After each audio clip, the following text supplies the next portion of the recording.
It's a great opportunity that we don't manufacture. It's sometimes it's the time of year where there's not a lot to say.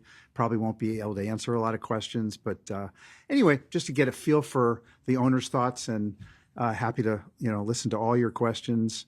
I couldn't be more excited about the upcoming season. We are 5 months away, but I think our plans are really outstanding, and we're, as I said, by September, I think we'll be very thrilled with where we're at, and I couldn't be more excited about football. I miss it now. I wish the off season like half a year. Are you kidding me?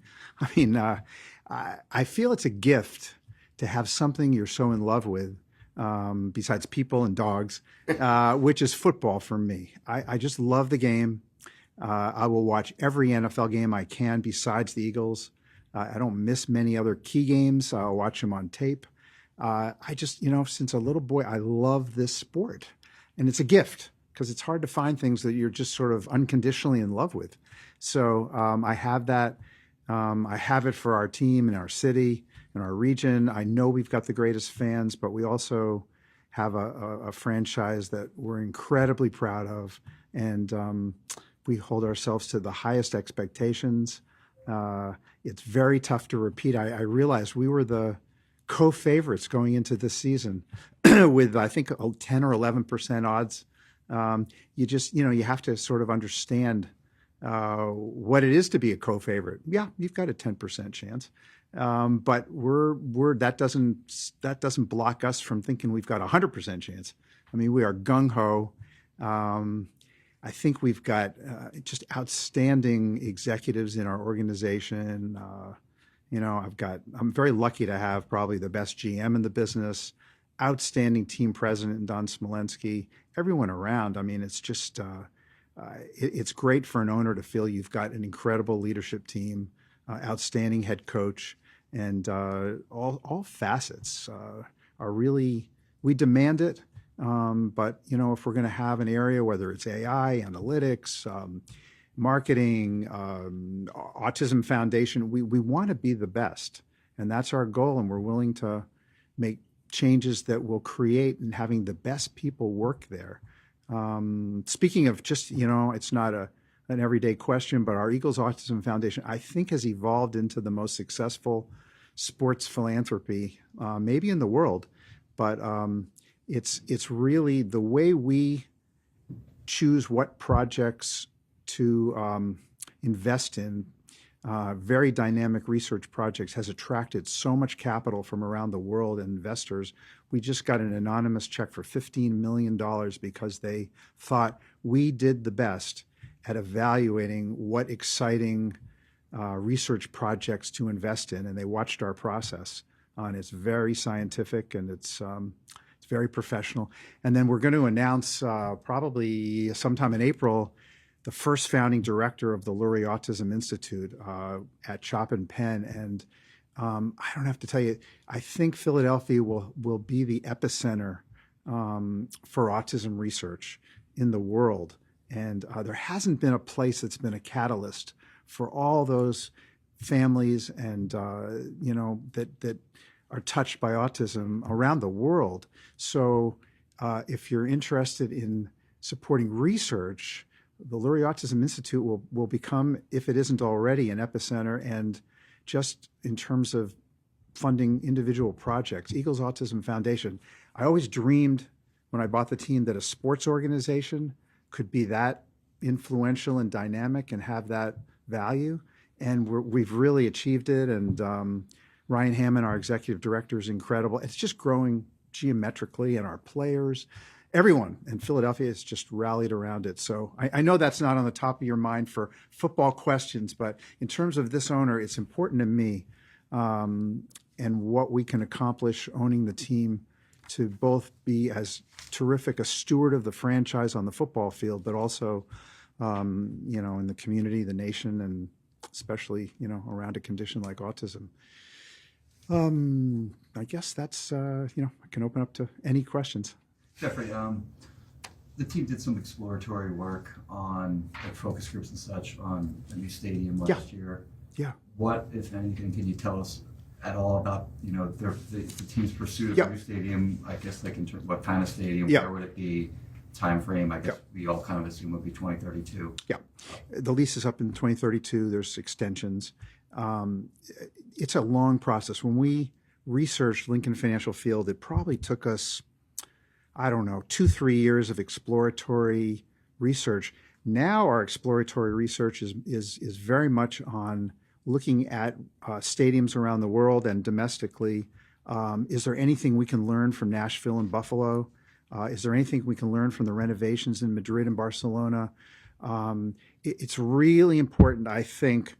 We want to maximize fan amenities and attract the best possible environment for Philadelphia. And to do that, you've really got to do the exploratory research. Don't rush into it. This is a big decision. Where's the team going to be?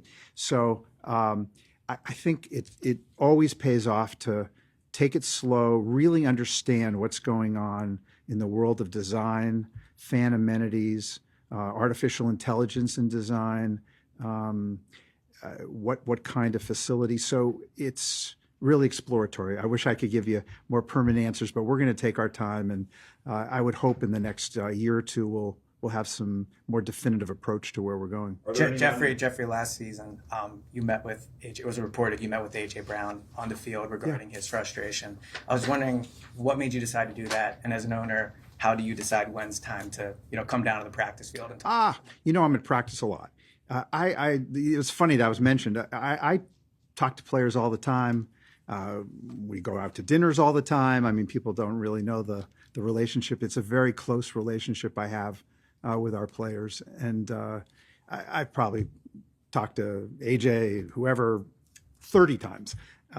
So it's just, I feel like, at least with our culture, owner-player relationships are meant to be real, authentic, and interactive and warm and friendly, pretty much. So that's the way I operate, and I think I always will. That's the culture I want. So if I've seen on a field, it could be talking to John Dorobos about his magic tricks, or AJ about the next game or whatever. It never has to do with anything that's particularly relevant, except it's a nice relationship that's not distant.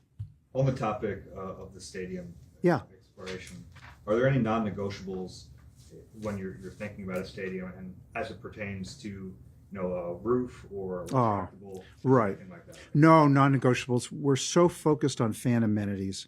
To me, that's the number one thing. Just as a boy growing up, you want to have as best a fan experience. The rest is architecture, design, and where it ends up. But no, it should just be a wonderful fan experience, and I don't want to leave any stone unturned. And that's why we're doing the research. It is interesting to look at, the Barcelonas, Madrids, and other pretty interesting renovations, and of course the new stadiums. You learn every time you see a new stadium. We're going to learn from Nashville and Buffalo and whatever else is Cleveland maybe coming online, and what their design is. And I think if you're just humble about it and open that you don't have all the answers, and do the exploratory work, you'll end up with a better long-term situation. Jeffrey, you've had 2 players now go to the same company in Colombia for stem cell therapy. What's your understanding of that company, the treatment that they do? Are you facilitating that at all? I know nothing about it. I read that, but some of us do go for stem cell treatments. Not me, but some of us do go for stem cell treatments in Canada and Europe and stuff. There's been a whole history of athletes and patients going for PRP. Used to be only in Europe, so I think we're not a party to that, but everyone's entitled to figure out solutions to their own ailments, as we all are. You guys are normally proactive when it comes to contracts and signing your core players early. This seems like a good window for Jalen. What do you? How are you viewing that? Is that something that you're active with, and how do you see his future here? Right. It's our philosophy. It's something also our philosophy never to talk about it. So we never ever talk about as we're starting negotiations with any player on anything. How about with his future in Philly? How do you feel about it? He's a very good player, and I'm optimistic. But we don't ever discuss contracts in any way. It's the best way to go. It's our first time. Can I just if follow I up on that? could- How'd you view his last season? Good. If I could follow up on that There. Yeah. You know, a year ago after the Super Bowl, you said, you know, he's got a clutch gene and everything like that. Jalen Hurts, you're talking about. Yeah. Okay. I And- think he was talking about Jalen Carter. Jalen Hurts. I was talking. Oh, I thought you were about. I thought it was all about Jalen Oh, Carter. Jalen Hurts. I said Jalen. You're right. I should. I was addressing it about Jalen I'm sorry. Carter. Yeah. Oh. Yes. So yeah, if we can maybe Reverse rewind it. the tape. And, Rewind it. yeah. So Jalen Hurts. We got a lot of Jalen's around. Yeah. So Jalen Hurts, the same concept. You're not going to talk about contracts, but how do you? He's see under him contract. in his I love Jalen. I mean, there's no bigger fan of Jalen than me. Clutch gene, absolutely. You know, the guy MVP of the Super Bowl 13 months ago should have been MVP of the Super Bowl right before that against Kansas City the first time. Exceptional and so dedicated. I mean, I think you probably know. Spend a lot of time with Jalen, and he's as I do with most quarterbacks, and incredibly dedicated to the game, to winning, and being a huge winner. And I love everything about him. So anyway, those things take over time. We never would discuss it. He's in the middle of a new contract now. Yeah. So if I can, of Sean Mannion? Sean. Okay. Incredibly excited about the offensive staff that Nick has put together. I tell you, this is a real kudos to Nick to recognize what was clearly needed in terms of our overall offensive effectiveness. It's never about one coach, one scheme, one staff, or anything like that. That's not the way we operate. We have our own proprietary metrics and ways of measuring offensive, defensive performance, and our offense was not what we were either accustomed to or expectant of. And I tell you, Nick, one of the really great qualities is his honesty about his own staff and how he wants the best. And great interview process, outstanding process as it's been in other cases. Sean, incredibly impressive is all I'm going to say. High. You probably talked to people here. Work ethic, A+. Innovativeness and dynamicism, A+. I like to think, and you never know, we will see that we have a history of finding young gems on offense and defense, starting back with Gruden, Sean Payton, Andy Reid, especially the hiring of Andy as a non-play caller, and it just has continued. Shane, whatever, Kellen, I'm incredibly excited of the staff that Nick and Sean put together. It's our first time speaking. I'm sorry. was that kind of following up on my Jalen Hurts question? Was a lot of the changes with that coaching staff on offense designed to kind of maximize what he can do going forward? It was designed to have us be a championship offense. So we had just 14 months ago, broken the all-time NFL record for scoring in the NFC Championship game and the Super Bowl. So, think about that. In the history of the NFL, no one had ever scored more points in those two games.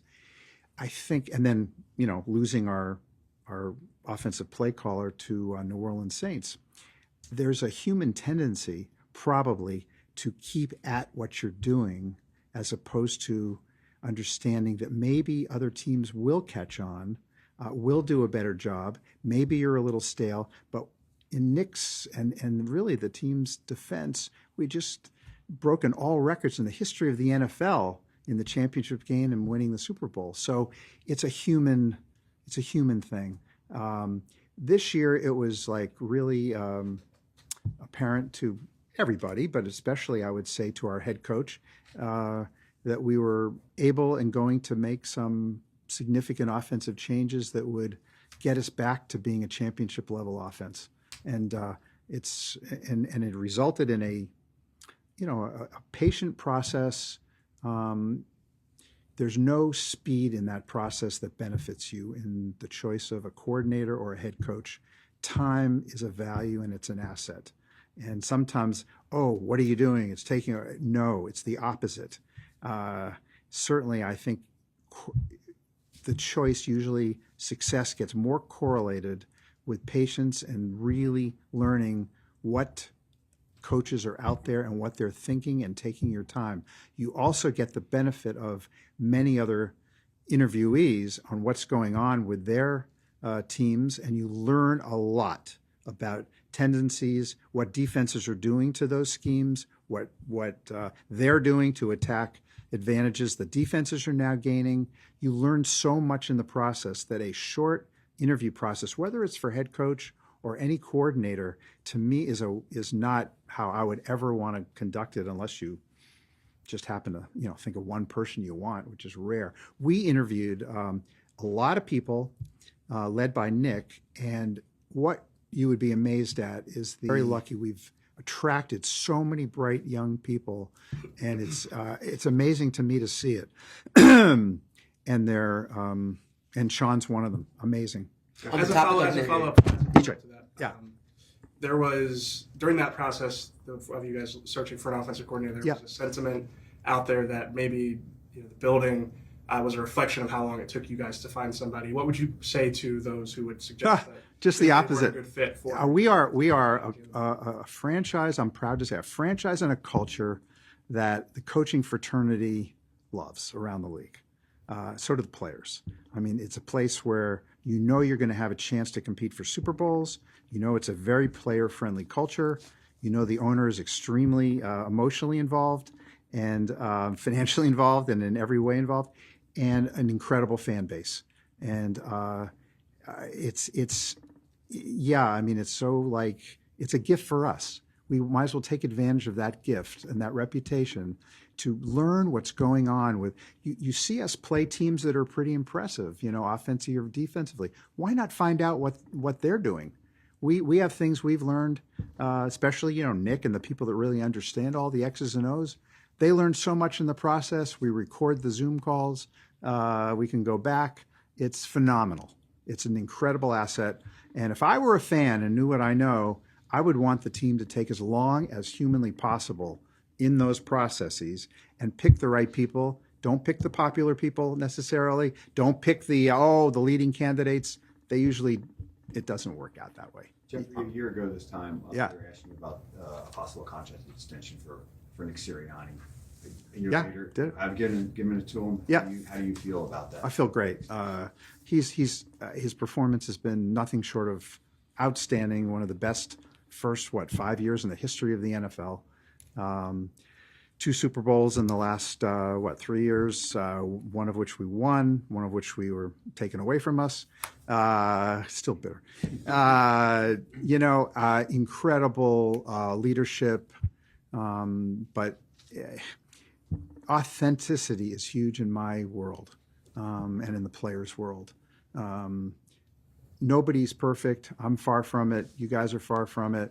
It's about authenticity, leadership, understanding when you should delegate, when you shouldn't delegate, how to lead a team through the ups and downs. We were the only team to repeat as division champions. No one else was even able to do it. In fact, in the NFC East, it's been 20, we were the last team to do it, right? 20 years ago. Underrated to be able to even pull that off. What happened to the other, 7 division winners? They all failed. So it was disappointing not to win the Super Bowl again. Hell yeah. I mean, nobody is hurt more by it than myself and our group, but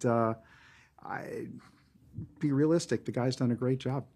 Nick, this time last year, you guys are coming off winning the Super Bowl, and the push was a really big topic of conversation. This time around, it seems there's no attempt to stop it. I was wondering why you think it's not getting as much attention as it did last year. Right. It was a pleasure to come here and not have to fight. It was very relaxed. I didn't have to bring Jason Kelsey. I didn't have to explain the play. I didn't have to show how safe it is. Data proves it out. Maybe it helped we didn't win the Super Bowl. I don't know what happened. It's a very safe play. I do know that because safety is number one. And then, we dialed down the effectiveness of it on purpose. No, I'm just messing with you guys.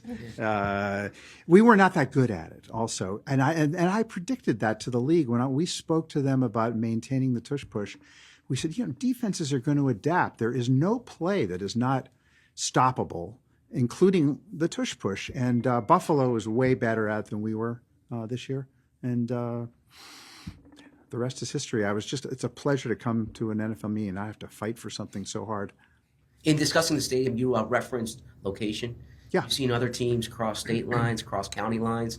Is there consideration to move it beyond South Philadelphia? Whatever's best for the fans. I mean, we don't really go on a geographical basis. It's whatever's best for the fans. And, I can't tell you where Cleveland is, Barcelona is. I don't know. It's just, it's whatever. Honestly, the bottom line is whatever's best for the fans.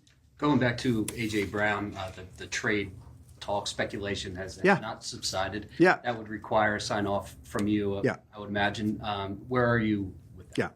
Yeah. We kept saying AJ's an Eagle, and he's definitely, I just will say this. Devontae and AJ, two great receivers and also great teammates. I just want to say that. These two are wonderful to have, and great teammates and great receivers. So he's an Eagle. We'll see what happens down the road, but so is Devontae, so is Jalen Hurts, so is Saquon. They're all really great competitors and luckily great teammates, and they just want to win big. Jeffrey, you've green light the pushing forward of cash into future years more than any other owner in the league. I guess maybe a little bit of a reckoning the last two off seasons in terms of the amount. Not really. No, we're way above. Yeah, would you counter that? We're way above. Is your philosophy still going to be? Yeah, I mean, this is where the emotional part probably gets in the way. I can't help myself sometimes. It's try to have every edge you can and willing to spend the cash. And I think we have a chance to win multiple more Super Bowls. And we're in this phase where we just want to. There's nothing I want more than that third Lombardi. Last year should have been the third Lombardi, as I said, but I want to get that third Lombardi and get it as soon as possible. And yet at the same time, the way we operate is we will very carefully look at the midterm and the long term because we want to set ourselves up for sustained success. It's so hard in this league with drafting towards the end, first place schedules, salary cap, which, makes you the teams that are poor are going to be able to spend more to get to the salary cap. The teams that have an excess of star players are not. So we'll do everything to maintain the rosiness of the future, but at the same time, we're gunning for that third Lombardi. So in every way possible. Are you anticipating playing internationally in 2026? And if so, where? Great question. We are not going to give up a home game. We just did that in Brazil. We did it early. So we won't be part of a cycle that has to give away a home game in the near future, which was part of our plan of being in Sao Paulo. We are openly available to be an away team. We think it's great for spreading the Eagles and brand, and the league is so correctly directed and trying to become more global. It's not that easy for the NFL. Tackle football is not played around the world the way basketball is, and the way baseball is in some places. So, we would be able to be an away team for, I don't know if it's going to happen. They haven't told us, but we're available. And we're also happy to not be. It's just we're available. We want to continue the push to internationalize, recognizing at the same time it's a long haul process, honestly, with the tackle football. It's why flag football probably has enormous potential. We're all invested in a professional flag team. We're invested in women around the world playing flag. We're invested in boys playing flag. And it's low cost. It's like basketball in the sense it's almost like a pickup game. And it's taken off incredibly. It's going to be in the LA Olympics. We hope to have it in the Brisbane Olympics, which will really solidify it as as a new global sport, and how great to have a sport now that could incorporate enormous numbers of women and girls. It's fantastic, and it's in China. It's all over. So I'm excited by that. It's part of I think a good strategy for the NFL. It's good for the NFL to run a pro league, and we've got pretty well-heeled investors in it, and it's always been an issue because the games that are pickup with just a ball are a lot easier to translate. Amid the coaching staff changes this offseason, Jeff Stoutland walking away. How do you reckon with moving forward with the new offense, new staff members, but also not having someone who's so integral in that success of the Stout, I think you guys know, he's like family to us, literally. And so we still talk all the time, and it's just, it's a wonderful, it's been a wonderful relationship that will continue. And he's just a wonderful person, and has a wonderful family, and we all maintain very, very close ties with Stout. It's Sean's offense, that Nick and he put together. I'm so impressed with the people that they've put together as well, all over. And by the way, that's another advantage of the interview process, is you find others that could become superb coaches in what you're trying to do, that were finalists for the position. And, in some cases, we were lucky to be able to hire them to be assisting with Sean. Sean picked them. And so it was, that's another advantage of really doing your due diligence. Julian has had an official role now for a while. Yeah. Is there any more thought to a plan of him ramping up duties, responsibilities? Yeah. Is there any kind of timeline? There's no timeline, but I love the way it's been going. He's, quite involved in the business operations, the football operations, philanthropic operations, marketing. He's getting a great sort of feel for everything. And that's the best way to do it. It's not to speed it up. On my own behalf, maybe I still have a lot of gray hair, but I am probably more involved than ever, ironically. It's interesting. I think since COVID, probably I benefit more from the ability to interact with my executives on Zoom and things like that. If I were to total the involvement then, before COVID, and now, I would say I'm probably more involved now, but less physically have to be at now called Jefferson Health Complex. So it's kind of a funny thing. It's not that it's behind the scenes. It's very overt, but I will talk to my executives more often, and probably with more intensity, because I have a son that's growing and learning everything, and so he can both watch how focused and intense I am still, and yet at the same time learn from all the executives we have. I don't have to tell you, we've had some of the same outstanding senior executives for almost a quarter of a century. Our team president is really one of the best in sports. Our GM, I think, is definitely one of the best in sports. And he's been around a lot of really top executives. So it's an ideal learning environment. And you're right, it ramps up slowly, but it's not sort of counter to my own involvement, because listen, if you want to live a long time, I was always told, don't ever retire, and keep that intensity going. And I love owning the Eagles. I love trying to make us even better in every way. And that's what I'm focused on. That's why my energy's high. And I can't tell you the times, like 4 a.m, I'll wake up and I'm thinking, is Howie up? Should we text on something crazy for 26, 27, or something right now? Who's going to be our fourth at this position? I worry a lot. So I love having that love of what we're trying to do. On the topic of the practice, yeah, Zach. On the topic of the practice facility, it's over 20 years old now. Yeah, I know you thought it was integral part of the organization when you absolutely. Built it. It's come up in the NFLPA surveys. What are your thoughts on kind of the future of that facility? Listen, if we so yeah, I mean it's also the stadium. I love our stadium. Lincoln Financial Field's wonderful. It will be once Washington's built the oldest stadium in the division. That doesn't mean there's any negative to that. There's Fenway, there's Lambeau, whatever, but there's no question our practice facility and our particularly our stadium will be the oldest in the division.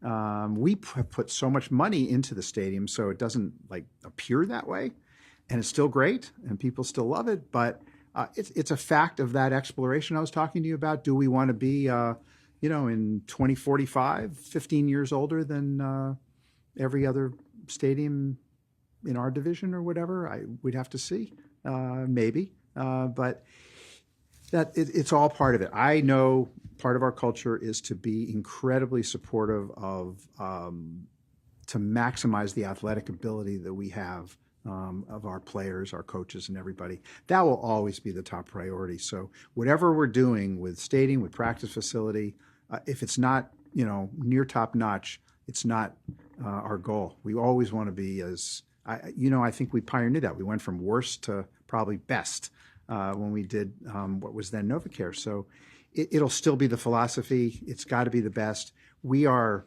hell-bent on things that probably don't get talked about a lot, but it's not so much physical as it is things like preventive health, data, injury prevention, genetic testing.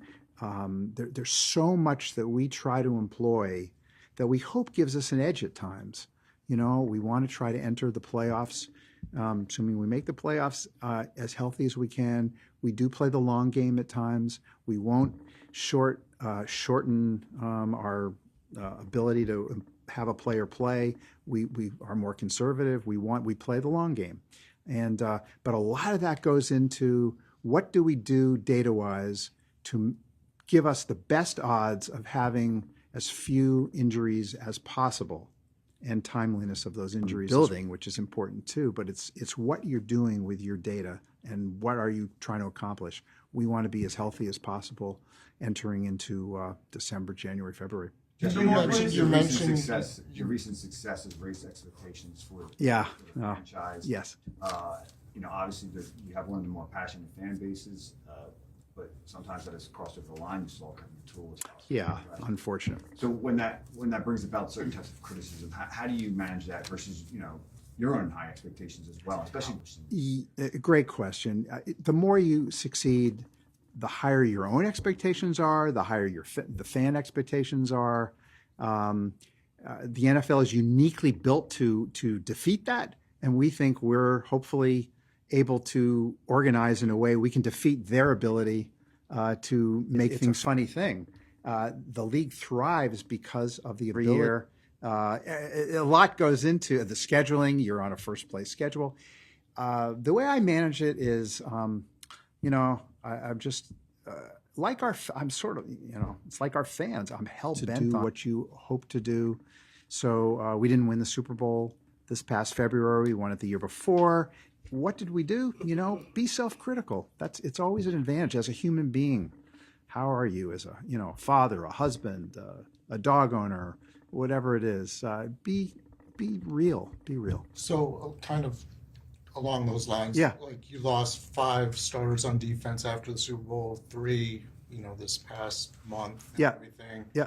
You have a whole bunch of young guys on defense ready to kind of step in, who have stepped in. Yes. They're going to be up for second contracts. I mean, does that kind of signify why it's so hard to repeat because you constantly have to lose players, try to replace them? Yeah, the salary cap is at the average of expenditures in the a certain percentage of revenues in the NFL. So if you draft really well, you're going to have way more the value of an average team's expenditures in value. So Milton Williams, great player. How are we going to afford to keep Milton Williams when we have Jordan Davis, Jalen Carter, Moro Ojomo? You just have to get the compensatory pick if you can plan it that way. But what it does, and how he's literally the best at it in the NFL, is it gives you a strategy of it's going to force you to do certain things on offense, to know that you're going to have some young, really great stars coming up on defense that you want to keep. So we've always done a reasonably good job of identifying who those core terrific players are. Try to sign them early if you can, and then as you're doing that, know those are the expenditures you're suddenly going to have on defense. What are you going to do on offense to sort of counter that in a way where you're getting better young talent on first contracts on offense? And, you know, I would say that Howie's as good as it gets on that strategy, but you don't want it to be random. You want to plan for it. And that's what we do. Very directly plan for it. So, because you know that's going to happen. We don't want to ever be in a position of a key core player and not be able to re-sign them. At least try early. It's just, you know, being smart about it. All right. Okay. You good? Hope you're good. Yeah. Okay. Great getting together, you guys. Thanks, folks. Yeah. Here's one quick, a lead question.